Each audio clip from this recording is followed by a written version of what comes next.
안녕하세요. 저는 서울에 사는 평범한 40대 여성 사연자입니다. 언젠가 제 사연을 보내봐야겠다 생각을 했었는데 막상 모르는 분들 앞에서 제 얘기를 하려니 이것도 꽤 용기가 필요한 일이다 싶네요. 이렇게 익명으로 글을 적는 것도 버거운 제가 이렇게 사연까지 보내게 된 것은 제 나름의 자축에 대한 의미였어요. 나이 40에 새 출발하게 된 저를 위해 추억할 만한 일을 남기고 싶었거든요. 이건 정말 제 속 얘기라 가족들에게도 쉽게 꺼내지 못하는 일이었기에 오로지 저를 위해 하고 싶은 이야기입니다. 그럼 제 사연을 재미있게 들어주시길 바라며 이야기를 시작해 볼게요. 저는 평범한 가정에서 태어나 평범한 삶을 살던 사람이었습니다. 결혼이란 걸 하기 전까지는 그저 매일 뭘 먹고 뭘 할까 고민하는 별다를 것 없는 청춘이었죠. 그런 제게 결혼이란 사랑으로 이루어진 고귀한 축복 같은 일이었고, 저는 해맑은 아이처럼 사랑과 결혼에 대한 좋은 면만 기대하며 언젠가 제게 찾아와줄 운명의 상대를 기다리고 있었습니다. 그리고 20대 후반, 저는 드디어 기다리던 운명의 상대를 찾게 되었습니다.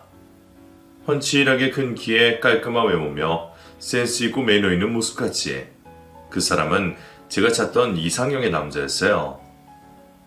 꿈에 그리던 남자를 마주하게 되었던 저는 두 번 생각하지도 않고 그 사람에게 돌직구를 날렸습니다.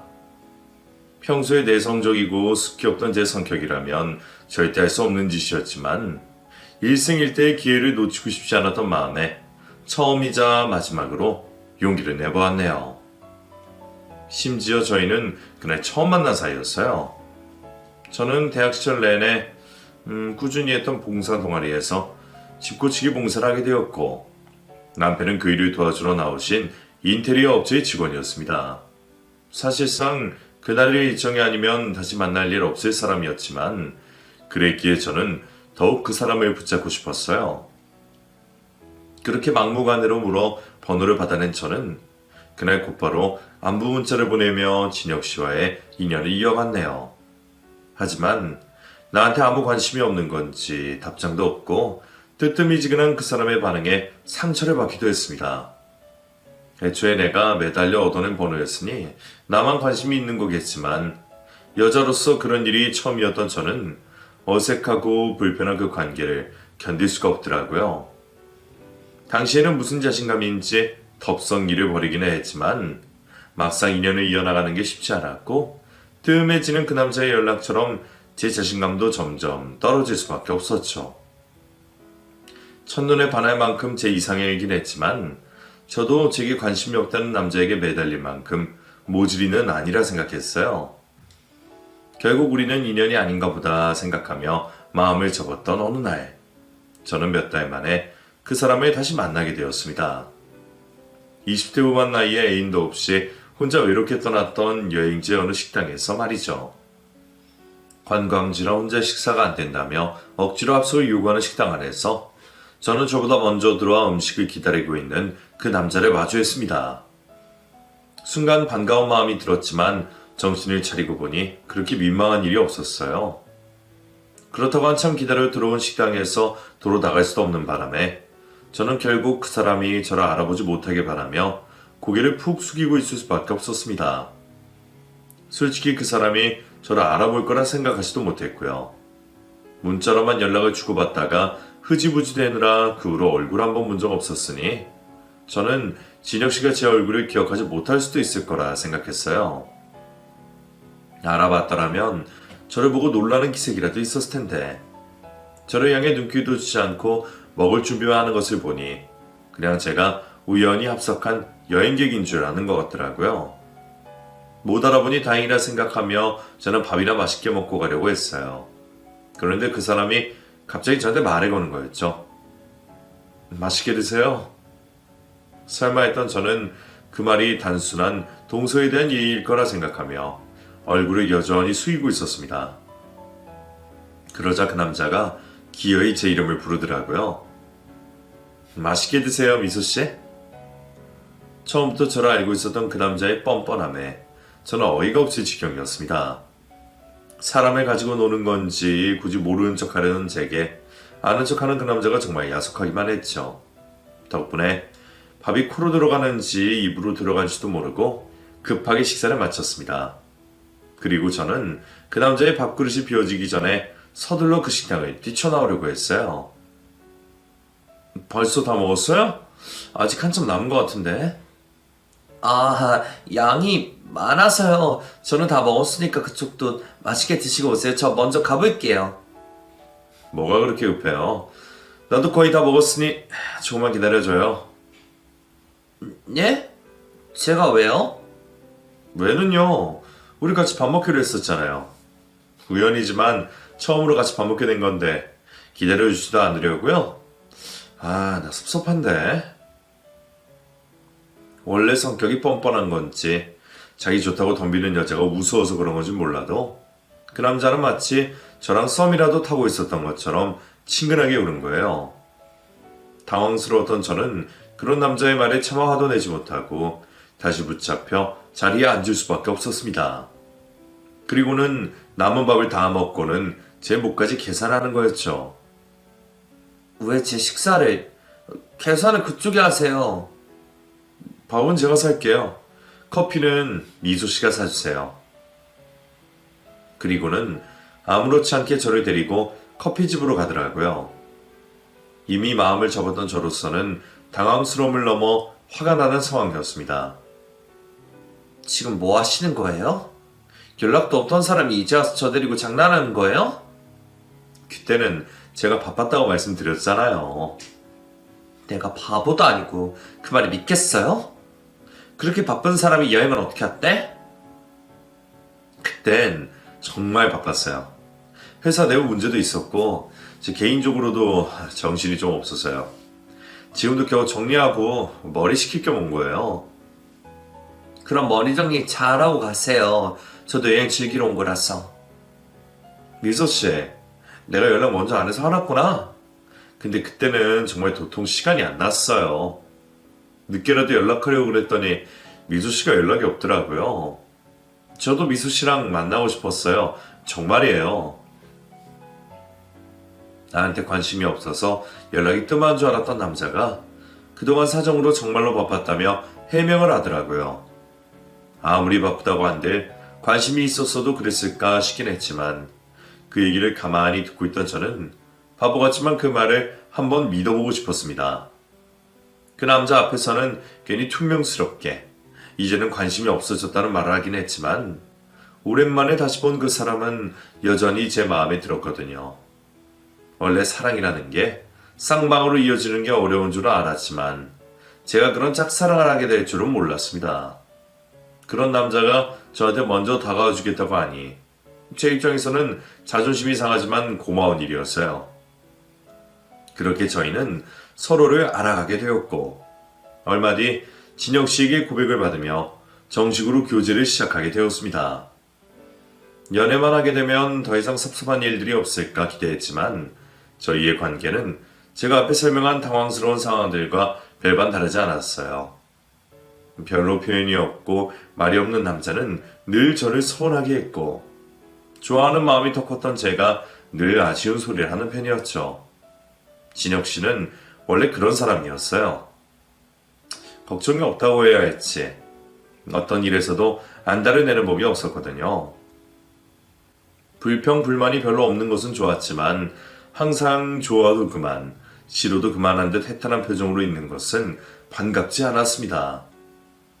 연애라는 건 서로의 감정을 공유하고 마음을 내보이는 일인데 그런 성격의 남자가 정작 나는 좋아하는지 얼마나 마음에 담고 있는지 쉽게 헤아릴 수가 없었으니까요. 그래서 늘 저만 안달이 난 듯 했어요. 그래도 미련한 저는 그 사람이 참 좋았습니다.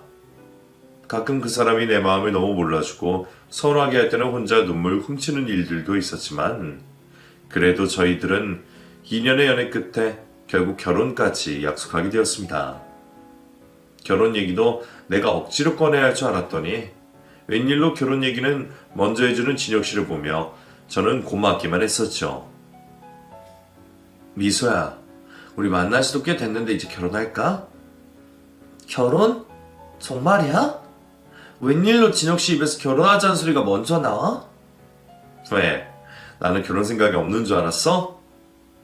그동안 결혼 얘기 먼저 한 적도 없고 진혁 씨가 결혼이나 연애 안다라는 성격 아닌 것 같아서. 그건 그렇긴 하지. 나야 뭐 혼자서도 잘 사는 사람이니까. 거봐. 근데 무슨 결혼을 하지? 사람 괜히 또 섭섭하게 하고 있어. 그런 말이 아니라 그냥 나라는 사람이 그렇다는 거지. 결혼 안 하겠다는 건 아니잖아. 내가 결혼을 해야 한다면 당연히 미소 너랑 하겠지. 미소 너라면 결혼도 괜찮을 것 같거든. 무슨 프로포즈를 그렇게 하는 남자가 다 있는지. 결혼까지 해도 그만, 안 해도 그만이라듯 말하는 진혁 씨에게 저는 또 섭섭해졌습니다. 하지만 그 뒤에 이어서 나라면 결혼을 하고 싶다는 그 한마디에 저는 앞에 서운함을 모두 잊어버릴 정도로 행복해지고 말았죠. 글을 적으면서 봐도 제가 참 순진하고 바보 같았다네요. 그러면 사랑이 뭐라고, 자존심도 다 내려놓고 그렇게 매달리는 건지 말이에요. 그래도 그때 저는 온 마음을 다해 그 사람을 사랑했고 그것보다 더 큰 사랑은 다시는 없을 거라 생각했어요. 그래서 저는 그 사람과의 결혼을 결심했습니다. 프로포즈 아닌 프로포즈를 받고 양가 집안에 인사를 드리며 결혼 허락을 받게 되었죠. 진혁 씨와 언제나 늘 당당하고 굽김이 없는 사람이었기에 저희 부모님께도 흔쾌히 합격증을 받아냈어요. 저희 부모님이야 막내딸 결혼에 굳이 반대하실 분들은 아니시기에 쉽게 허락이 떨어졌을지 모르겠지만 제가 고른 남자를 부모님도 좋아해 주신다는 게 내심 기뻤습니다. 사람 괜찮아 보이더라. 깍듯하고 점잖고 딱 너희 아버지가 좋아하실 만한 사람이네. 뭐 사람은 겪어봐야 하는 거겠지만 네가 좋다니 우리가 반대할 일이 뭐 있겠니. 어쨌든 네가 좋아서 하는 결혼이니까 현명하게 잘해. 그 집에 인사드리러 갈 때도 예의 바르게 잘 다녀오고. 철없는 막내딸을 늘 걱정하시던 부모님은 제가 괜히 예비 시댁에서 실수라도 할까봐 걱정을 하셨지만 평소 어른들을 대하는데 어려움을 느끼지 않던 저는 나름 자신이 있었습니다. 봉사활동 다니며 어르신들을 자주 뵙기도 했고 제가 어른들이 싫어하실 스타일은 아니었거든요. 그렇게 나름 자신감 있게 예비 시댁으로 찾아갔지만 제가 뵙게 된 시어머니는 제 예상과는 전혀 다른 분이셨습니다. 일찍이 아버님을 떠나보내시고 홀로 4대 독자 아들을 가르쳤던 시어머니는 그동안 해오셨을 고생만큼이나 꼬장꼬장해 보이셨고 냉랭한 시어머니의 표정에 저는 왠지 불길한 생각을 할 수밖에 없었어요. 그리고 그 불안한 생각은 머지않아 현실이 되었습니다. 결혼 허락을 받으러 집에 찾아왔던 날 시어머니는 제게 생시를 물어보셨어요. 저는 성당에 다녀서 그런 쪽으로는 전혀 몰랐지만 시어머니께서 결혼하기 전에 궁합을 봐야 한다고 하시니 저도 별 생각 없이 부모님께 들어가며 제 생시를 알려드렸습니다. 종교인 입장에서는 괜히 미신 같은 걸 믿는 게 찝찝했지만 궁합이야 재미로 보는 거니까 무슨 문제가 있을까 싶었어요. 하지만 저는 얼마 뒤 그 일로 청천벽력 같은 이야기를 듣게 되었습니다. 저희의 궁합을 보고 오신 시어머니가 제 사주에 문제가 있다는 이유로 저희들의 결혼을 반대하셨거든요. 니들 결혼 절대 허락 못한다. 예? 그게 무슨 말씀이세요? 갑자기 반대를 하신다뇨. 내가 사주를 보고 왔는데 너희는 아무래도 안 되겠다. 너희들은 물과 불 같은 상극이란다. 둘이 만나면 좋을 게 아무것도 없고 같이 있으면 특히 진혁이 네가 큰 화를 입는다는구나.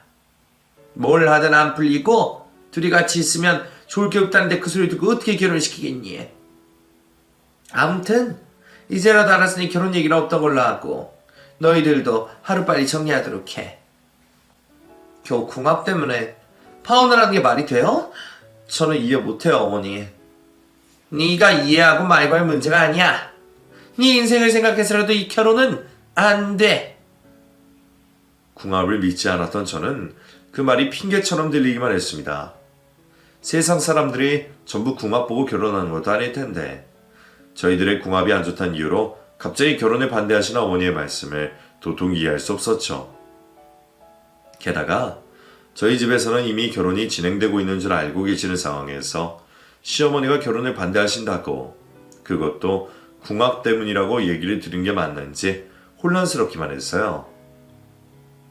제가 찾아가 봤자 계속 온 묻는다며 만나주지도 않으시니 나서서 시어머니를 설득할 수도 없었고 제가 탐탁지 않아 반대를 하시는 상황에 저는 더 걸림돌이 될 뿐이었습니다. 결국 진혁 씨 혼자 어머니를 선택하여 혼자 고생을 시작하게 되었죠. 그나마 자식이라 다를까 싶었지만 오히려 가까운 사이일수록 화가 커지는지 그 후로 매일 어머니와 싸운다는 진혁 씨의 얘기에 저는 괜히 미안한 마음이 들었습니다. 괜히 나 때문인 것 같아서 미안하네. 자기가 미안한 게 뭐 있어. 우리 어머니가 말도 안 되는 억지를 부리시는 건데. 나는 궁합 같은 거 믿지도 않고 설령 정말 우리 궁합이 안 맞는다 그래도 상관 안 해. 우리가 좋으면 결혼하는 거지.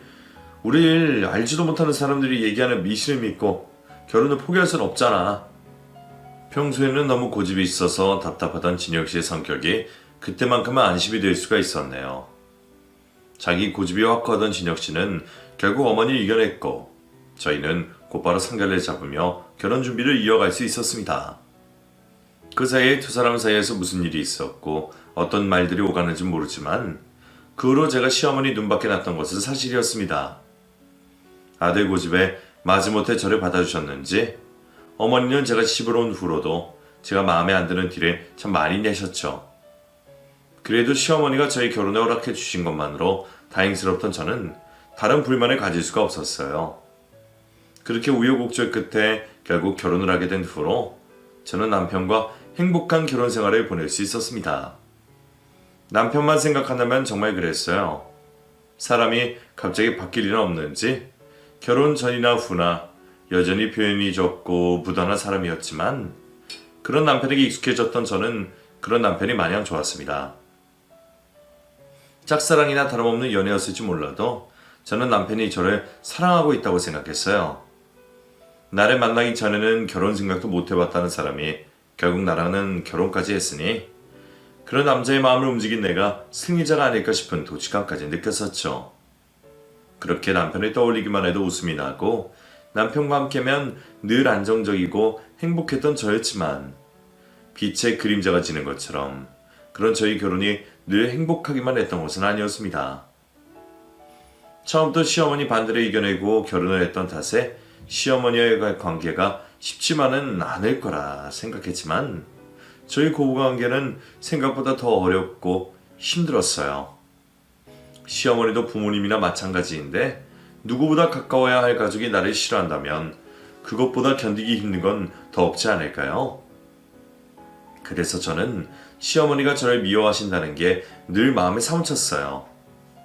그래도 결혼 초반에는 어떻게든 버틸만 했던 것 같습니다. 저를 싫어하시는 티를 숨김없이 드러내시는 분이셨지만 결혼 이후 일하던 인테리어 회사를 그만두고 자기 회사를 차리느라 바쁜 남편 덕분에 어머니를 자주 뵐 일이 없어서 부딪힐 일이 별로 없었어요.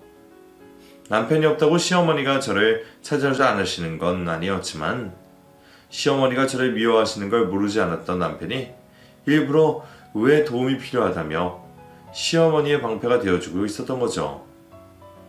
덕분에 저는 시어머니가 벼르셨던 계란시집살이들을 겨우 피할 수가 있었습니다. 표현이 적었던 남편도 시어머니 일에서는 늘 제게 미안하다고 말을 하곤 했습니다. 남편과 연애를 하면서 들었던 사과보다 시어머니 때문에 받게 되었던 사과가 몇 배는 많았으니 저도 남편이 시어머니 일로 얼마나 미안해하고 노력을 하는지 알고 있었어요. 고부 갈등은 남편들이 중간 노릇을 잘하면 된다고들 말하지만 막상 겪어보면 그게 답이 아니라는 걸 아실 겁니다. 괜히 아내 편을 들었다가는 더 큰 후폭풍이 생길지 모르기에 이도 저도 못하고 조심스러울 수밖에 없거든요. 그래도 저희 남편은 저를 위해 많이 신경 써주는 편이었어요. 어머니가 더 속상하게 하셨어? 그렇게 뭐하러 혼자 갔어. 앞으로도 내가 핑계 대실 테니까 다음부터는 혼자 집에 찾아가지 마. 그래도 어머니가 부르시는데 어떻게 매번 모른 척만 하겠어. 가끔은 찾아뵙고 며느리 둘도 해야지. 그래도 당신이 걱정해주니까 괜찮아. 내가 어머니 어떻게 하시는지 모르는 것도 아니고 더 신경을 썼어야 하는데 미안해.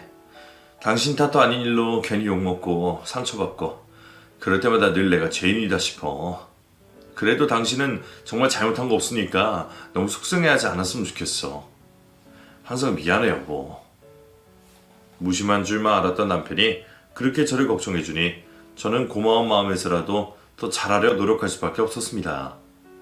저도 그럴 줄 모르고 했던 결혼이 아니었기에 어떻게든 견뎌보려고도 했었죠. 그래서 시어머니가 무섭고 대하기 어려웠어도 어떻게든 잘 보이려고 많이 노력을 하곤 했습니다.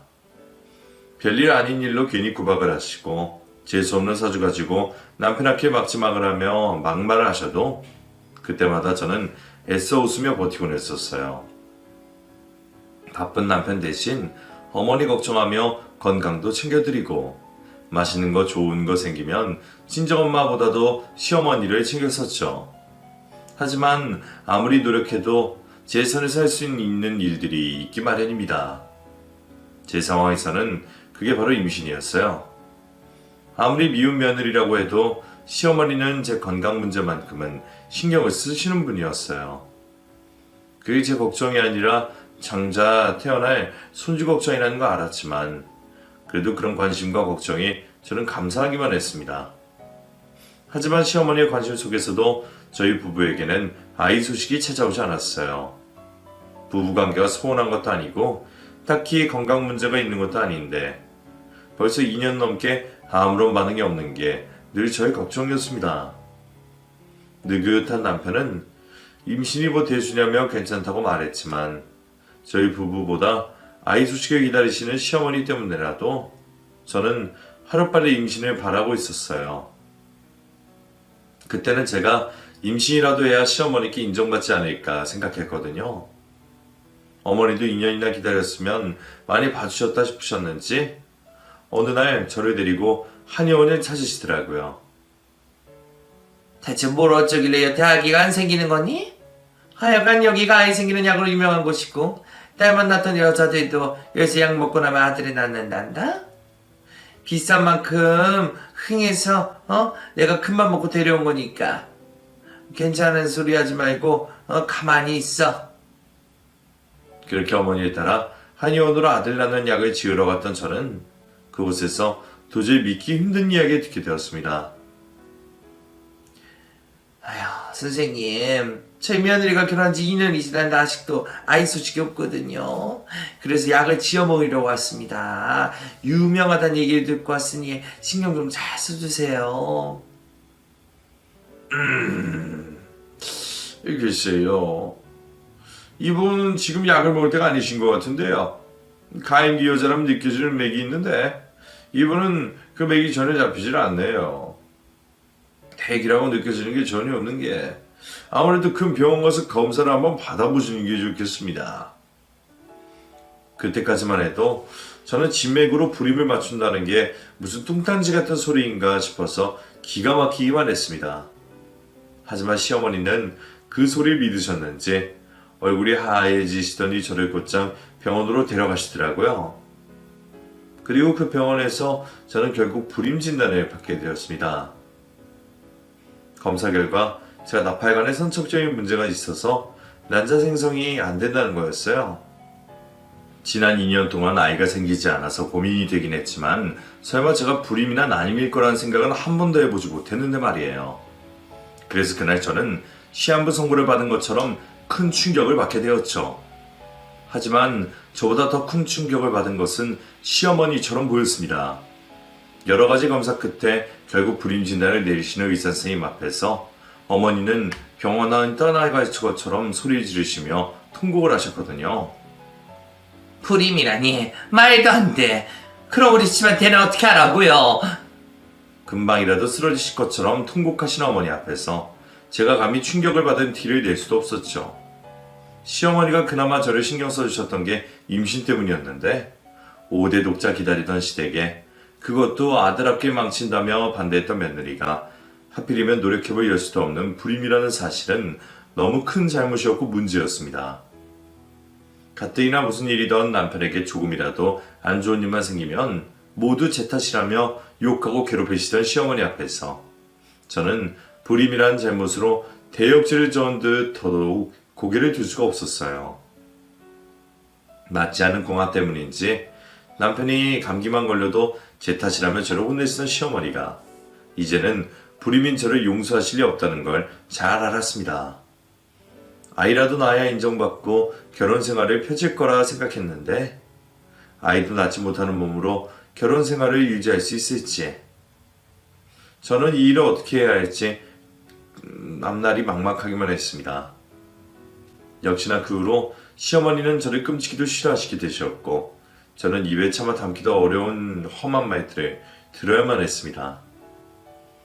처음부터 너를 받아준 게 아니었는데 니들 궁아빠 다 보고 그때부터 갈라놨어야 하는 것을 내가 정에 묻어져 결혼을 시켰더니 기어이 이런 사단이 나는구나. 그동안 진혁이 사업 지지부진한 것도 전부 네 탓 아니니? 걔 작년에 쓰러진 것도 전부 네 탓 아니냐고? 그런 걸로도 모자라서 이제는 네 년이 우리 집안 핏줄까지 끊어내려고 하네? 내 아들 인생 망가뜨리려고 네가 작정을 한 거야. 그래, 이제 어떻게 할 거야? 죄송해요 어머니, 제가 다 잘못했어요. 죄송하다고 끝날 일이 아니잖아. 죄송하다는 말하지 말고 어떻게 할 건지 말이나 해라. 말만 하고 계속 내 아들 옆에 붙어 있으려고? 그럼 제가 어떻게 할까요? 어떻게 하긴 뭐 어떻게 해. 너는 이 꼴을 보고도 내 아들 끼고 살고 싶니? 너 때문에 우리 집안이 망하는 꼴을 기어이 보겠다는 거야? 너 정말 이기적이고 못됐구나. 네가 조금이나마 내 아들을 걱정하는 마음이 있으면 네 발로 이 집에서 나가야지. 어떻게 계속 이러고 있을 수가 있니? 양심이 있으면 내 아들 발목 잡지 말고 이혼해. 기어이 이혼까지 요구하시는 시어머니 때문에 저는 나날이 피폐해져 갈 수밖에 없었습니다. 그렇다고 정말 이혼을 할 수도 없던 저는 어떻게 해야 할지도 모른 채 시어머니의 괴롭힘을 견딜 수밖에 없었어요. 하지만 이번에는 남편의 도움도 저의 노력도 소용이 없었습니다. 시어머니는 정말 저를 떼어내려고 작정이라도 하신 듯 저를 피말리게 괴롭히셨거든요. 차원이 다른 구박과 괴롭힘에 저는 너무 고통스러웠어요. 그래도 저를 괴롭히시는 건 참을 수 있다 생각했는데 아무 잘못 없는 저희 부모님까지 찾아가신 시어머니를 보며 저는 경악할 수밖에 없었습니다. 사돈, 정말 모르셨던 거 맞습니까? 아니 어떻게 딸 자식 시집 보내면서 애를 낳을 수 있을지 없는지도 모르고 결혼을 시킬 수가 있어요. 설마 다 알고도 결혼시킨 거 아닙니까?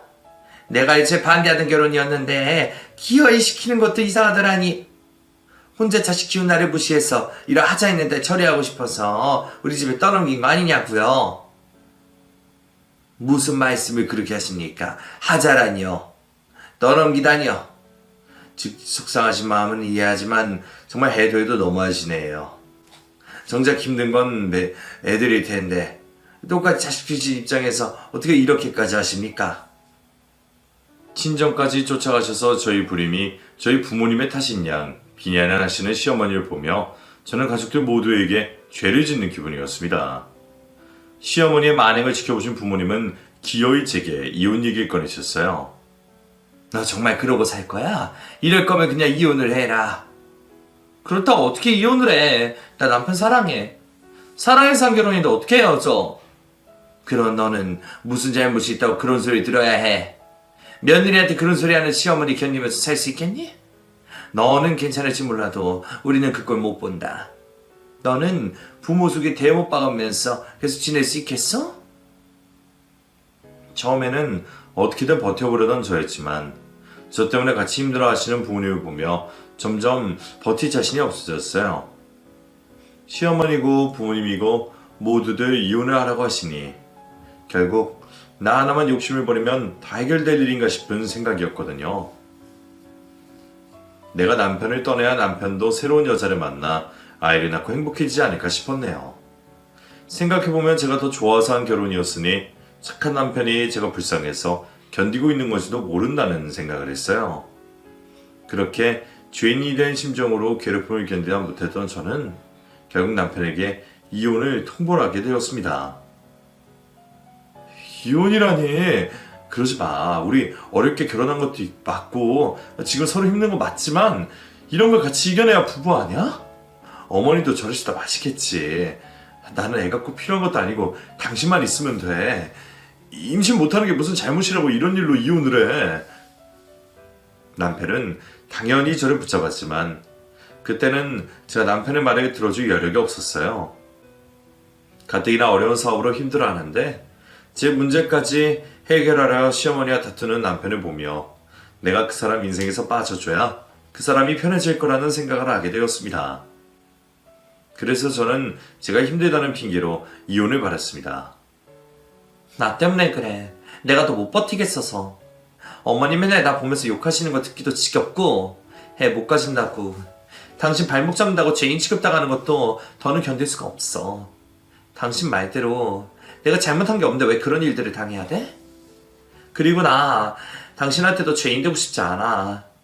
당신도 지금이 아이 없어도 된다. 나만 있으면 된다고 하지만 나중에 시간이 지나면 사람 마음이 어떻게 될지 모르는 거잖아. 괜히 나중에 마음 바뀌어서 서로 상처 주고 받을 바에는 조금이라도 빨리 갈라서는 게 맞다 싶어. 우리 아직 서른 중반이고 이제라도 충분히 새 출발할 수 있을 거야. 그러니까 서로를 위해서 놓아주자. 남편을 만나면서 제가 그렇게나 단호했던 적은 없었을 겁니다. 늘 남편에게 먼저 의사를 묻고 따르던 제가 그렇게나 확고하게 이혼 얘기를 한다는 게 남편 입장에서는 꽤 충격이었던 모양이었어요. 그래서 이혼은 안 된다며 버티던 남편도 결국 힘들다는 제 손을 들어줄 수밖에 없었습니다. 실제로 저는 남편이 이혼을 못하겠다고 하면 소송까지 할 생각을 하고 있었거든요. 다행히 저희들은 합의 이혼으로 이혼 서류에 도장을 찍게 되었고 그 도장 한 번에 제 행복하면서도 힘들고 지쳤던 지난 3년간의 결혼 생활이 허무하게 끝나게 되었습니다. 합의 이혼이라 그런지 지지부문한 문제 없이 깔끔하게 서류 정리되었지만 제 마음은 깔끔하게 정리가 되지 않더라고요. 겨우 3년간의 결혼 생활임에도 무슨 미련이 그렇게 많이 있는지 제 입으로 이혼을 요구해놓고 저는 도통 마음이 편하지 않았습니다. 남편은 끝까지 제게 미안하다며 저의 행복을 빌어주겠다고 했지만 결혼 생활 동안 고통이 너무 컸던 건지 저는 이혼 후에도 좀처럼 마음을 풀지 못하고 힘든 시기를 보낼 수밖에 없었어요. 한동안 마음을 잡지 못하고 인간관계도 겨우 많다시피 했었죠. 그래서 저는 마음을 안정시키기 위해 결혼 전까지 열심히 하던 봉사활동을 다시 시작했습니다. 남편이야 그런 일을 간섭하는 사람은 아니었지만 제가 괜한 짓을 한다며 못마땅해 하시던 시어머니 때문에 결혼하고서는 봉사를 다니지 못했었거든요. 그래서 오랜만에 봉사를 다니는 일이 제게는 새로운 기쁨이었어요. 마치 결혼 전으로 돌아간 것처럼 익숙하고 자유로운 기분이었죠. 덕분에 저도 안정을 찾을 수 있었던 것 같습니다. 아이들이 있는 보육원부터 어르신들이 계시는 요양원까지 저는 때와 장소를 가리지 않고 열심히 봉사활동을 다녔습니다. 제 도움의 손길이 필요한 곳을 다니다 보니 시어머니에게 구박받아 자존감이 떨어진 제게 많은 도움이 될 수 있었어요. 그렇게 저는 이혼한 뒤로는 새로운 사람을 만날 생각도 없이 일과 봉사만 다니는 단순한 삶을 살았습니다. 세상에 치여 힘들어져도 봉사를 다니면 그들에게서 위안을 받았기에 그렇게 조금씩 회복을 해갈 수 있었죠. 그렇게 지냈던 저는 이혼한 지 몇 년이 지나 문득 전 남편의 소식이 궁금해졌습니다. 사실 이혼을 한 뒤로 저는 억지를 쓰듯 전 남편을 잊으려고 노력해왔어요. 괜히 미련이 생길까 싶어서 지난 몇 년간은 알 수 있어도 일부러 찾지 않았던 전 남편 소식이었지만 제가 스스로 회복을 해간다고 생각을 해서 그런지 이제는 그 사람이 어떻게 지내고 있나 궁금해지더라고요. 인테리어 사업을 하던 전 남편의 소식을 찾는 건 어렵지 않은 일이었습니다. 저는 그렇게 전 남편의 사업이 성공했다는 소식을 접할 수가 있었죠. 시공도 많이 하고 꽤 이름을 알린 듯 하더라고요. 저와 결혼하면서 자기 사업을 차리고 어려움이 많아 고생하던 사람이 저와 헤어지고 나서부터 승승장구하고 있다는 소식에 저는 기쁘면서도 조금 씁쓸한 마음이 들었습니다. 저도 괜히 미신 같은 걸 믿고 싶지 않았지만 그 사람이 나랑 헤어지고부터 잘 되는 것을 보니 괜히 모든 일을 내 탓으로 돌리던 시어머니 말씀이 틀리지 않았나 싶어 우리가 이혼을 한 게 다행이었을까 싶은 생각이 들었더군요. 그래서 저는 정말 내가 그 사람의 발목을 잡았었구나 싶은 생각에 그 후로 전 남편의 소식을 찾기를 그만두게 되었습니다. 내가 그 사람을 완전히 놓아주어야 그 사람, 나도 잘 지낼 수 있을 거라 생각했죠. 저도 이제는 어떻게든 제 인생을 살려고 했어요. 그런데 무슨 타이밍인지 얼마 뒤 저는 그토록 궁금했던 전 남편을 다시 마주하게 되었습니다. 하지만 그 모습은 제가 상상하고 기대하던 모습이 아니었어요.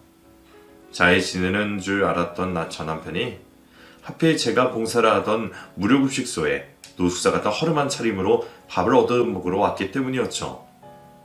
사업이 대박났다면서 왜 그런 꼴로 공짜 밥을 먹으러 온 건지 의아했던 저는 사실 처음에는 그냥 못 본 척 자리를 피할까 싶기도 했습니다. 이제 와서 그런 걸로 마주치면 서로 좋을 게 없을 것 같았거든요. 하지만 늘 마음 한켠에서 전 남편이 신경 쓰였던 저는 차마 그 사람을 그냥 모른 척 할 수가 없었어요. 진혁씨, 나야. 이런 데서 만날 줄은 몰랐는데 그동안 잘 지냈어? 아, 당신 여기서 봉사하는구나. 뭐 보다시피 나는 이런 꼴이지. 그럼 여기는 밥 먹으러 온 거야? 사업이 잘 되는 줄 알았더니 이게 무슨 일이야? 그냥 뭐 불경기잖아. 그렇게 됐어. 이혼한 전 남편의 사정을 물어보는 게 맞나 싶다가도 그 사람의 상황을 알고 싶었던 저는 전 남편을 데리고 근처에 국밥집으로 향했습니다. 궁금한 것도 많았지만 다른 것보다 오랜만에 만난 전 남편에게 따끈한 밥을 먹이고 싶었거든요. 국밥집으로 들어가 메뉴도 보지 않고 밥을 시킨 저희 두 사람은 음식이 나올 때까지 아무 말도 하지 않았습니다.